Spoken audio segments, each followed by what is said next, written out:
ឱកាសការងារត្រូវការជ្រើសរើសកម្មករនិយោជិតទាំងពីរភេទរងចាស់ត្រូវការជ្រើសរើសកម្មករនិយោជិតចូលមកបម្រើការងារនិងបំពេញបន្ថែមតាមក្រុមនីមួយៗដែលមានការខ្វះកម្មករនិយោជិតប្រាក់ខែនិងអត្ថប្រយោជន៍ប្រាក់ខែគោលស្របតាមច្បាប់ស្ដីពីការងារប្រាក់បាយថ្ងៃត្រង់$3000រៀលប្រាក់ធ្វើដំណើរនិងស្នាក់នៅ$7ប្រាក់រង្វាន់ទៀងទាត់$10ប្រាក់រង្វាន់អតីតភាពការងារប្រាក់5%ពេលបញ្ចប់កិច្ចសន្យាការងារប្រាក់រំលឹកអតីតភាពការងារប្រាក់ខែច្រើនចាប់ពី300ឡើងទៅក្នុងមួយខែមានការងារច្រើនមិនដាច់ប្រាក់ខែបើកទាន់ពេលវេលាមិនដែលយឺតមានបសស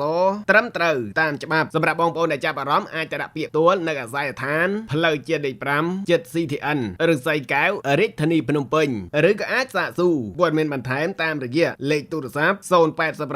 943 338ជ្រើសរើសរៀងរាល់ថ្ងៃធ្វើការពីថ្ងៃច័ន្ទដល់ថ្ងៃសៅរ៍សូមคลิกស្ប័ណ្ណតដើម្បីបងប្អូនដែលកំពុងស្វែងរកការងារធ្វើបានទទួលដំណឹងឱកាសការងារនេះផង